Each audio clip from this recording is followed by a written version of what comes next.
건강검진 시 용종 떼시고 단순히 실비보험으로만 보험금 받으시는 분들 상당히 많을 걸로 예상이 되는데, 오늘 영상을 보신 분들은 꼭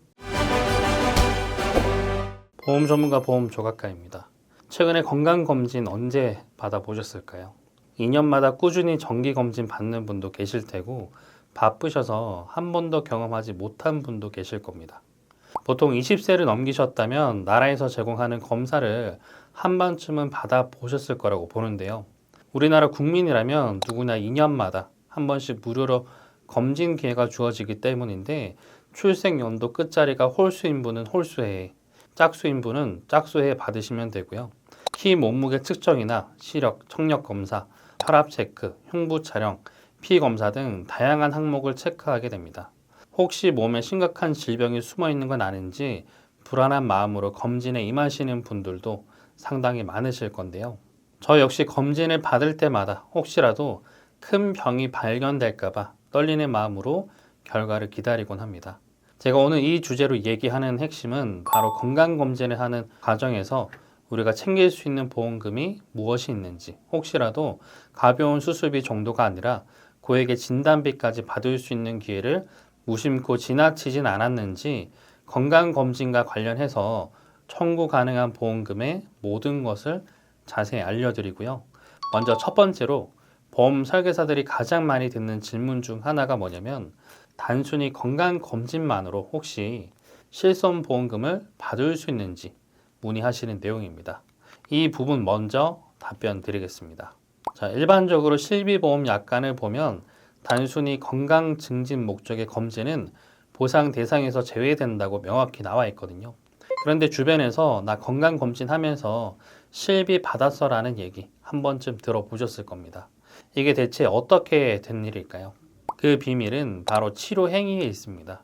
예를 들어서 위나 대장 내시경 검사를 진행하는 도중에 용종 같은 것을 발견해서 즉시 떼어내는 처치를 했다면, 이는 질병을 치료하기 위한 목적의 수술로 간주가 되고요. 그냥 예방 차원의 검사가 아니라 실제로 질병의 원인을 제거한 치료 과정에 해당하기 때문에 이 부분에 대해서는 실비보험 청구가 가능해지는 거고요. 용종 제거가 수술로 인정된다는 건 실비보험뿐만 아니라 여러분이 가입하신 수술비 보장 보험에서도 보험금을 받을 수 있다는 뜻이 되고요. 즉 실비로 의료비를 보전받고 수술비 보험에서 또 한 번 추가적인 보상을 받을 수 있는 중복 수령이 가능하게 되는 핵심 포인트인 거죠. 여기서 진짜 중요한 실비 청구 노하우를 하나 더 말씀드리겠습니다. 스스로 불안감 때문에 이상 없지만 그냥 검사해볼래 하는 단순 예방성 검사는 청구가 어렵지만, 의사가 진료 후 여러분의 특정 증상을 듣고 이러이러한 이상 소견이 의심되니 CT나 MRI 같은 정밀 검사를 받아봅시다 라고 권유해서 진행된 검사는 실비 청구가 가능합니다. 그러니까 단순히 개인적인 염려로 검사를 하기보다 몸에 불편한 증상들을 의사 선생님께 구체적으로 잘 설명해서 의사의 소견에 따라 검사가 진행되도록 유도하는 게 매우 중요하고요. 내가 먼저 검사를 원해서 했더라도 나중에 실제 질병이 확인돼서 치료가 이루어진다면 청구가 가능하지만, 그렇지 않다면 청구가 거절될 수 있다는 점을 꼭 기억하셔야 됩니다. 대부분 실비 청구 시에는 진료비 영수증과 진료비 세부 내역서 두 가지만 제출해도 처리는 되는데요. 하지만 만약 여러분이 용종 제거 같은 수술을 받았다면 이 두 가지만 제출해서는 큰 손해를 볼 수 있습니다. 왜냐하면 여러분이 가진 암보험, 종합보험, 그리고 각종 수술비 특약들에서 받을 수 있는 추가 보험금을 놓치게 되기 때문이고요.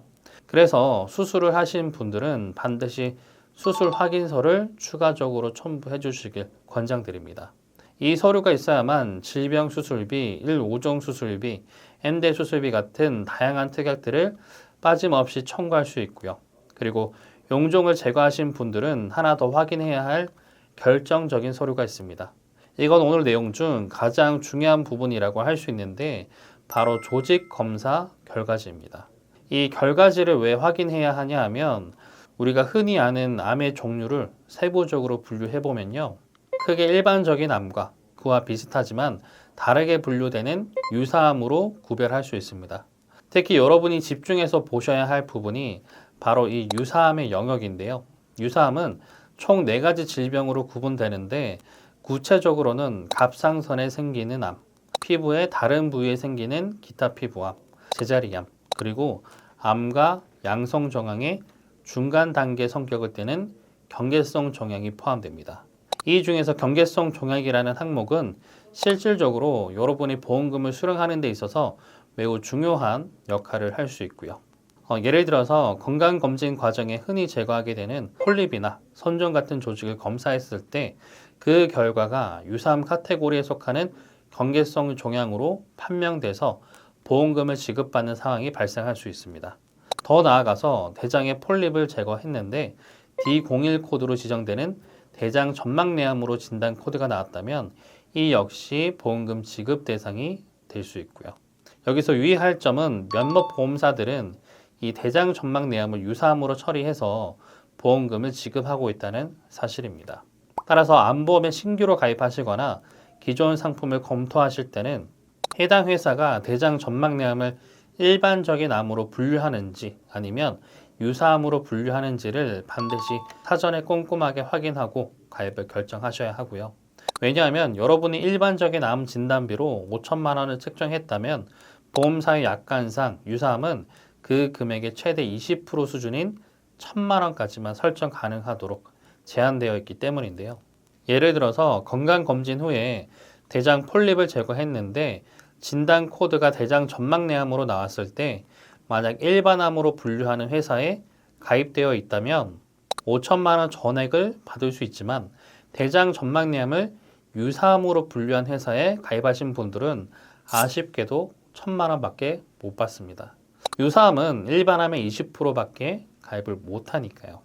그러므로 우리가 일상적으로 건강검진을 하면서 간단히 수면 마취 후에 제거하는 대장 폴립을 떼어내는 것만으로도 어떻게 이런 큰 암 진단비를 지급받을 수 있는지에 대해 지금부터 자세하게 파헤쳐보는 시간을 가지겠습니다. 본 광고는 광고 심의 기준을 준수하였으며 유효기간은 심의 일로부터 1년입니다. 대장의 양성 종양 중 선정성 용종이 4분의 3 정도를 차지하는데 양성을 대장 용종이라고 하고 용종은 긴 시간이 지날수록 점차 커지게 되고요. 선정성 용종의 3분의 1 정도는 3년에서 5년 정도에 걸쳐 암으로 진행될 수 있습니다. 대장암의 무려 95%가 대장 용종에서 발생하게 되고요. 1인치 이상인 용종이 악성 용종, 즉 암일 가능성은 10% 정도나 된다고 하고요. 육류나 기름진 음식을 과도하게 섭취하면 대변이 장에 머무르는 시간이 길어지게 되고 이로 인해서 자연스럽게 담즙산 같은 독성 물질의 분비가 촉진돼서 이는 장 점막 세포에 손상을 입히면서 세포 변이를 유발하게 됩니다. 세포 변이가 선종 발생의 위험성을 높이게 되고 음주와 흡연도 선종 발생 위험을 높이게 되고요. 용종의 크기가 크거나 개수가 많으면 재발 가능성이 있고 선종의 변성을 일으키면 대장암으로 변화할 수 있고 특히나 고위험성 선종은 지금 자체는 암이 아니지만 제거하지 않으면 암이 될 가능성이 매우 높기 때문에 꼭 제거를 하는 게 좋고요. 이 선종에 대해서 체크를 하셔야 하는 이유가 유사암 혹은 일반암으로 보험금 받을 가능성이 있기 때문에 그렇습니다. 어떻게 가능성이 있느냐? 진료비 세부 내역서에 진료비 영수증, 수술 확인서에 또 추가적으로 조직 검사 결과지를 이렇게 받아보시게 되면 하이 그레이드 디스플라지아라고 기재되어 있는지 체크할 수 있습니다. 로우 그레이드라고 되어 있다면 양성이지만 이렇게 하이 그레이드라고 적혀 있다면 유사암 등으로 받을 수가 있는데요. 보험 약관상 제자리암이란 암세포가 상피와 기저막 사이를 벗어나지 못하고 상피 내부, 즉 제자리에 머물러 있는 신생물을 뜻하는데 이렇게 D00 코드부터 D09 중 코드에 따라서 제자리암으로도 받을 수 있고 유사암 중 하나인 경계성 종양의 경우 양성과 악성의 중간 단계, 즉 암인지 종양인지 구분이 모호한 단계인데 D37부터 D48 코드까지 여기에 해당된다면 유사암으로 진단금을 받을 수 있게 됩니다. 그래서 암 진단비 구성 시 유사암은 최대로 구성을 하시는 게 좋은 거고요. 추가적으로 대장 점막내암으로 진단받을 가능성도 있습니다. 이 질병은 악성 종양세포가 상피세포층에서 시작돼서 기저막을 뚫고 정막 고유층과 정막 근층까지는 침투했지만 아직 점막 하층까지는 침범하지 않은 상태를 의미합니다. 바로 이 경계선의 모호함 때문에 과거에는 대장 점막내암을 유사암으로 취급할 것인지 아니면 일반암으로 인정할 것인지를 두고 보험사와 가입자 간에 많은 분쟁이 있었고요. 그래서 생명보험사들 중 상당수는 이 대장 점막내암을 유사암으로 분류하는 경우가 많이 있습니다. 심지어 유사암의 종류를 기존 4가지가 아니라 6개 또는 7개까지 확장해서 분류한 회사들도 존재하므로 암보험에 새로 가입하실 때는 이 부분을 반드시 확인하셔야 됩니다. 반면 손해보험사들은 대체로 유사암을 4가지로 분류하는 경우가 많긴 한데 일부 상품에서는 대장 점막내암을 유사암으로 지정해서 일반암 진단비의 20% 정도밖에 지급하지 않는 예외적인 경우도 있으니까 가입 전에 약관을 꼼꼼하게 확인해서 손해보는 일이 없도록 하셔야겠습니다. 그래서 진단서를 떼어서 보면 하이 그레이드임에도 D12.6 코드 양성 신생물로 진단받아서 암 진단비를 못 받는 케이스가 생길 수 있고요. 주치의의 면담을 통해서 D01 코드인 소화기관의 제자리 암종으로 코드를 바꿔서 암 진단비를 받을 수 있도록 하셔야 됩니다. 건강검진 시 용종 떼시고 단순히 실비보험으로만 보험금 받으시는 분들 상당히 많을 걸로 예상이 되는데 오늘 영상을 보신 분들은 꼭 용종 제거 시에 반드시 수술비도 함께 청구를 하셔야 되고요. 의학적으로 용종을 제거하는 행위는 수술에 해당하기 때문이죠.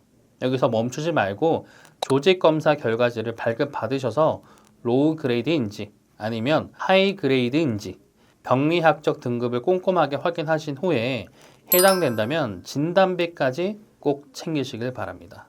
시청자분들이 이 사실을 잘 모르셔서 하이 그레이드로 진단받았음에도 불구하고 단순하게 실비보험 청구로 끝내려던 것을 저희가 진단비까지 받을 수 있게 도와드린 사례가 정말 많이 있는데요.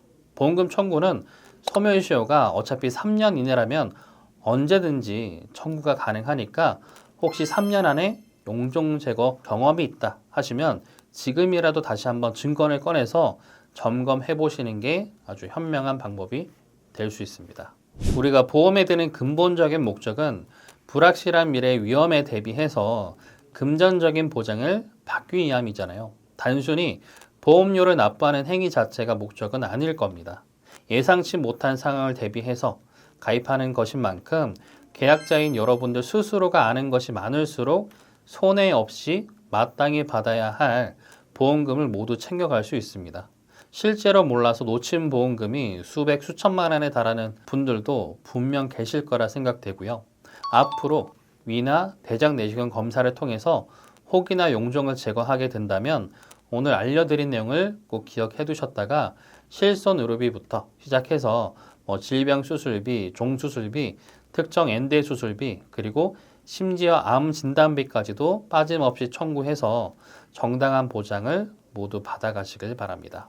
보험 가입 과정에서 가장 현명한 결정을 내릴 수 있도록 저희는 30개가 넘는 생명보험사, 손해보험사, 다양한 상품들을 꼼꼼하게 비교 분석하고 약관까지 세밀하게 검토해서 최적의 설계를 도와드리고 있습니다. 혹시나 건강검진 중에 혹이나 용종을 제거했는데도 이 사실을 모르고 보험금 청구를 빠뜨린 분들이 계실 수 있으니까 이 영상을 주변 분들에게도 널리 공유해 주시면 정말 큰 도움이 될 것 같습니다. 현재 보유하신 보험 증권을 바탕으로 전문적인 의견과 컨설팅 그리고 체계적인 관리가 필요하다고 생각 드시는 분들은 댓글창에 링크 남겼으니까 언제든지 문의 주시길 바랍니다. 오늘 내용이 유익하셨다면 구독, 좋아요, 알림 설정 부탁드리고요.